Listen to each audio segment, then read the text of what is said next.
تو خالد سہیل صاحب کی تحریر پڑھ کر مجھے بار بار وہ بات یاد آتی ہے. یعنی ان کے یہاں سفر، موڑ اور بدلتے راستے بھی نظر آتے ہیں. ہاں یہ ہے کہ شاید ایک شاعر ہونے کی وجہ سے ان کے کلام کا ان کی نثر کے مقابلے میں زیادہ مداح ہوں. اس کے 2 شعر میں اگر پیش کروں کہ ہم نے شیشے کا مقام مل کے بنایا، لیکن جب سے جانا ہے کہ پتھر کے بنے ہیں چپ ہیں. اور صحراؤں میں ہم باد صبا ڈھونڈ رہے ہیں، کفار کے سینوں میں خدا ڈھونڈ رہے ہیں. اس مجموعے کے ابتدا میں 3 نظمیں ہیں اور تینوں عمدہ اور قابل انتخاب ہیں.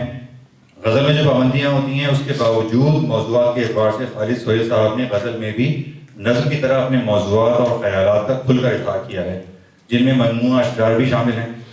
ساتھ ہی انہوں نے اعلان بھی کر دیا کہ تمام عمر تھا قاتل میرا، مگر اس شب ضمیر کو در عشرت پہ سنسار کیا. تو تخلیقیت، روایت کے ہاتھوں اسقضیہ اور لوگوں کی خود شناسی، یہ خالد سہیل صاحب کے پسندیدہ موضوعات ہیں جو آپ کو شعر اور نثر دونوں میں جا بجا ملتے ہیں. ان کی ادبی اور سماجی کاوشوں میں جو مقام اتصال بہت ابھر کر آتا ہے وہ یہی موضوع ہے. چونکہ آج کا موضوع یہ مجموعہ کلام نہیں ہے، بلکہ میں اس کے حوالے سے میں کچھ چیزیں چھوڑ رہا ہوں. میں یہ کہوں گا کہ ان کے یہاں اچھا چند اشارے ہے کہ مثلا ان کی نظم ہے اسٹل برتھ، تو یہ ان خوابوں اور جذبوں کا نوحہ ہے جو اظہار تو کیا ادراک تک بھی نہیں پہنچ پاتے اور مر جاتے ہیں. ان کی ایک نظم ہے میری ماں کی بوڑھی آنکھیں.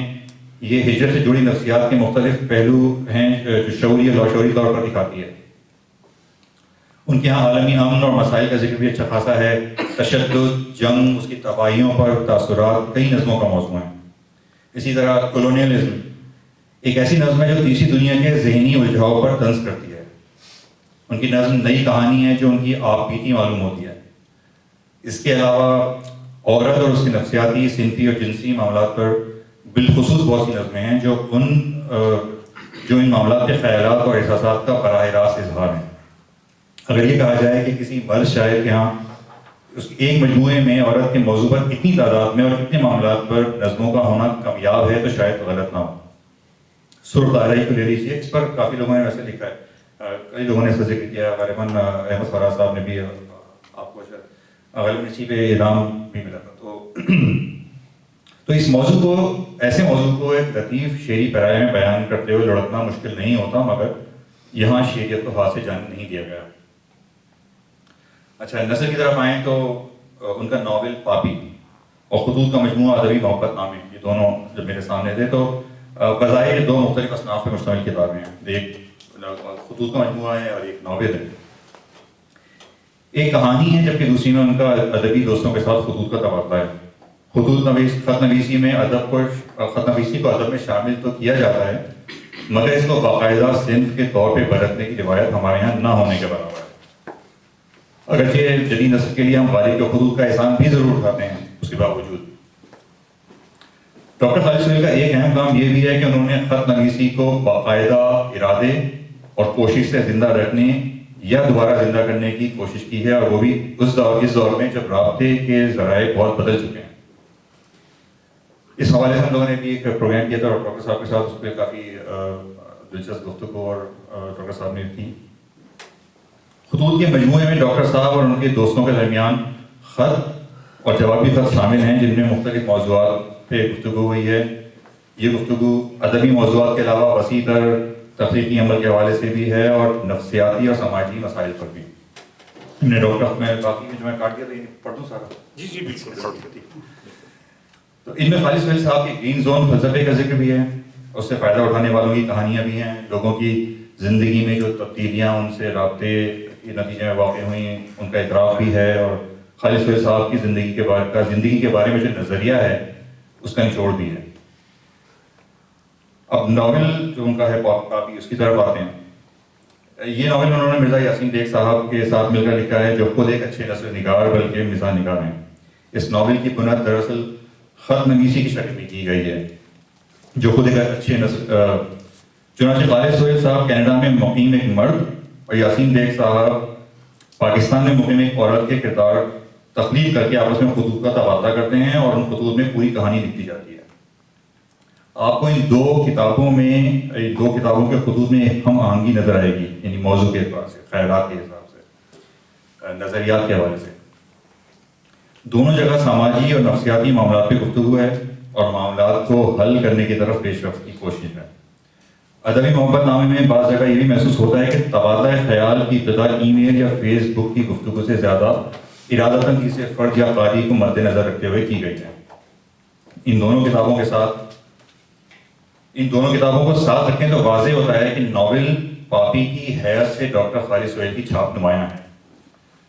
اگرچہ اس کے باقی کے مدرجات میں دونوں لکھائیوں کا برابر کا حصہ ہے، باقاعدہ مقصد کے تحت ایک صنف کو زندہ رکھنے کی کوشش بجائے خود ایک اہم اور قابل ستائش قدم ہے جو خالد سہیل صاحب کی ادب سے گہری وابستگی کے ساتھ ساتھ ان کی مقصدیت کے پہلو کو بھی اجاگر کرتی ہے۔ ان کی کتابیں نگر نگر کی کہانیاں ڈاکٹر صاحب کی یہ ایک اور نہایت سنجیدہ کاوش ہے جو انہوں نے ہمارے شہر کے ایک اور تخلیقی ذہن یعنی ہمارے شاہد اختر صاحب کے ساتھ مل کر پایۂ تکمیل تک پہنچائی ہے۔ یہ کہانیوں کی کتاب ہے اور اس میں شامل کہانیاں عالمی ادب سے لی گئی ہیں، جن کا اردو ترجمہ یہاں شامل کیا گیا ہے۔ اس لحاظ سے یہ مجموعہ ڈاکٹر خالد سہیل کی عالمی ادب پہ نظر، بلکہ دونوں کی عالمی ادب پہ نظر اور ان کی وسیع سوچ کا آئینہ دار ہے، جس کا اظہار ان کے کالموں میں بھی بہت واضح طور پہ ہوتا ہے۔ میں اس کے بارے میں اور بھی لکھوں گا کبھی۔ جس وقت میں نے مضمون لکھا جو کہ اس وقت میں کتاب پڑھ رہا تھا تو زیادہ تفصیل سے اس بارے میں نہیں لکھ سکا۔ آخر میں ان کی ایک اور کتاب کریٹیو مائنورٹی ڈریمز اینڈ ڈیلیماز، یہ ایک ادیب سے زیادہ ماہر نفسیات کی تخلیقی تحریر ہے، جس میں انہوں نے روایتی اکثریت اور تخلیقی اقلیت کے بارے میں خاصی تفصیل سے بحث کی ہے، جو ان کا بڑا پسندیدہ موضوع بھی ہے، اور مشرقی اور مغربی ادبا کی مثالوں اور ان کی زندگی کے مسائل اور اہم واقعات کے حوالے دے کر ان کی معاشرے کی اور افراد کی تحلیل نفسی بھی کی ہے، مسائل کے حل کے لیے تجاویز بھی دی ہیں۔ میری نظر میں یہ محض نفسیات ہی نہیں بلکہ خود زندگی کو بھی سمجھنے کے لیے ایک نہایت اہم تصنیف ہے۔ ان کے ایک شعر سنانا چاہوں گا میں کہ مجھ کو اکثر یہ گمان ہوتا ہے میرے پہلو میں بہت سے دل ہیں، اور جاتے جاتے میں ایک ذکر کرنا چاہوں ان کا جس کا اکثر وہ کرتے میں بھی کر دیتا ہوں، وہ ان کی جو وائس میل جس میں انہوں نے شعر ایک ریکارڈ کرایا ہے اور کہا ہے کہ درویش has gone in search of himself۔ تو وہ اس کے بعد پھر وہ شعر ہے کہ جب کبھی آتے ہیں میرے پاس آپ، میں نکل جاتا ہوں خود کو ڈھونڈنے۔ شعر تو ان کا نہیں ہے، شعر غالباً ان کے چچا عارف عبدالمتین صاحب کا ہے، لیکن جو کہ انہوں نے ریکارڈ کرایا ہے تو انہی سے بات کرنا پڑے گی کہ وہ جو شعر ہے اس میں مسئلہ یہ ہے کہ اس میں ہمارا کیا قصور۔ مطلب یہ ہے کہ میں ادھر آ کے دروازہ کھڑا رہا ہوں، پیچھے دروازے سے نکل گئے، تو میرا بس یہ ہے گزارش ہے کہ پہلے سے نکل جائے گا نہیں تاکہ جب ہم آئیں۔ اچھا ہر دفعہ آپ مل بھی جاتے ہیں اپنے آپ کو کیونکہ آپ ہر دفعہ کال بھی کر لیتے ہیں۔ تو یہ جو درویش، اس میں بھی جو درویش کا ہے، درویش has gone in search of himself، تو درویش کا جو یہاں پہ ذکر ہے یا درویش، تو وہ اس کا ذکر یہاں ان کے کیوں آیا، ان کے بار بار آتا ہے، ہر جگہ آتا ہے۔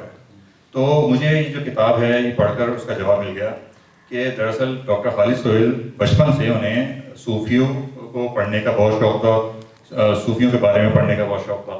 تو بچپن سے جو آپ کو شوق ہو تو بچپن میں ایک مسئلہ یہ ہے کہ ڈاکٹر صاحب خود ماہر نفسیات ہیں، تو لہٰذا اگر ڈاکٹر خالد سہیل اپنی کلینک میں جائیں اور وہ جو ایگزامینیشن ٹیبل ہوتی ہے اس پہ اور ڈاکٹر خالد سہیل ان کا انٹرویو کریں تو وہ یقیناً وہ کہیں گے کہ جو آپ بار بار درویش کرتے ہیں یہ آپ کے بچپن میں بیٹھا ہوا تھا، آپ کے دماغ میں بیٹھا تھا، تو شاید اس لیے آپ بار بار درویش کی بات کرتے ہیں، ورنہ باقی سب چھوڑا، مذہب بھی چھوڑ دیا، جو صوفی کی باقی کی زندگی سب کچھ چھوڑ دی، بس ایک ہم نے وہ رکھ لیا ہے، اور نہ صرف رکھ لیا بلکہ اتنے دیالو ہیں کہ جو شخص ذرا سا بھی سوچتا ہوا معلوم ہوتا ہے اس کو درویش کہہ دیتے ہیں۔